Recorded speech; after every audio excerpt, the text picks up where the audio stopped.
وكم فاجأ سنة المال أن قبل ما قال وأرتوا كان كل جوجة أمين وناكسن حلك سواء يكوت هاي الهان تيمبا جيلن ميديا وحيدي هاي ساو رئيسي دفية نادرة ورئيسي يوجوه الرئيه أو بحيو شخصي يوجوه هذا الحين تبنى سياسة الصومالي دا سنوين كلا صور دافاي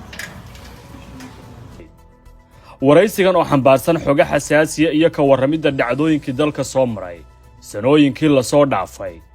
ayaanu la yeelanay ama ka qaadnay Fahad Yaasiin Xaaji Daahir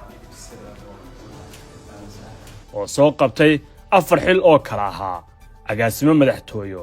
agaasimo ku-xigeen NISA agaasimaha sirdoonka iyo nabad sugidda qaranka NISA iyo la taliyaha amniga qaranka ee madaxweynaha Soomaaliya 4 jago iyo xilhaynta Fahad Yaasiin ee 5 sano iyo bilooyin dheeraad ah waxay leeyihiin dhacdooyin ku wareegsan oo xasaasi ah waa markii koobaad oo Fahad warinta si toos ah nooga ogolaado inaan waraysi kala yeelano warcelimaha aan waraysigan kaga bogan doontaan waxa kamid ah waxaan ahay hooyo koris ayada ay barbaarisay ayada ay korisay sooyaalka shakhsiyadda Fahad Yaasiin koritaan xirfad يعني فهد ومعلم دكتور قرآن وصومري nolosha igu bilowgeedii waxaan ka bilaabay dugsi quraan macallinka noqdo iyo kamid ahaanshaha kooxaha salafiga aniga waxaan kamid ahaa dhalinyaradii ku qanacday manhajka salafiga ah ku qanacday ururka al-Ittixaad Islaami xubin ka noqday darajooyin sarsare waliba ka gaaray waana ku faanaa dhammaan su'aalaha hoos imaanaya su'aasha weyn ee ah waa kuma Fahad Yaasiin 2 maamulkiisa NISA oo ay ku jiraan su'aalaha ugu badan ee la isweydiinayo ahaana waxyaabaha sida weyn dadka Soomaalida oo dhan ay jeclaan lahaayeen xog badan inay uga helaan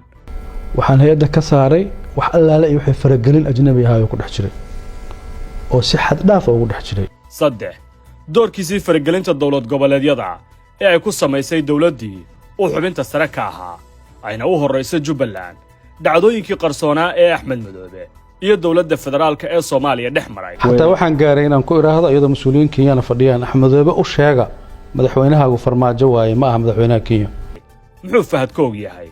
waanuna ka warsan doonaa maanta waxaan aaminsanahay Jubbaland Puntland inay ku khasaartay xiriirka Jubbaland la samaystay waagaas 4 warinta kiiska sargaalad Ikraan Tahliil Faarax waa markii koobaad ee Fahad kiiskan furo ka hadalkiisa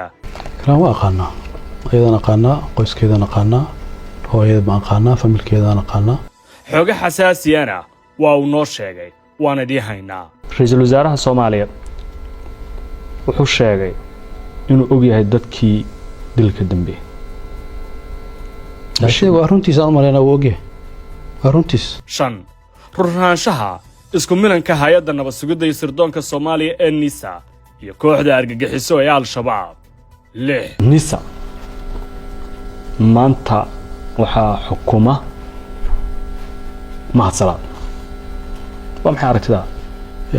madaxweyne xasan sheekh maxamuudna mahadsalaad aqoon ma laha ma yaqaano hadduu aqoon lahaana uma magacaabeen muxuu og yahay oo gaar ah oo waraysiga uu ku sheegay waxaan rabaa inaan kuu sheego sargaalka nabad sugidda Soomaaliya ka tirsan ee sir qaran la wadaaga taliyaha cusub ee la magacaabay waa qof sirtii qaranka u dhiibaya qofkii laga ilaalinayo 7 dhalinyaro Soomaaliyeed ama askar hadba sidaa doonto ugu yeer ayaa laga qaaday Soomaaliya la geeyay Eritrea maxaa xog ka hayaa Fahad Yaasiin hal askari oo ciidanka dawladda Soomaaliyeed ay u dirtay Eritrea oo tababarka military u aaday hal askari oo ka qayb galay ma jiro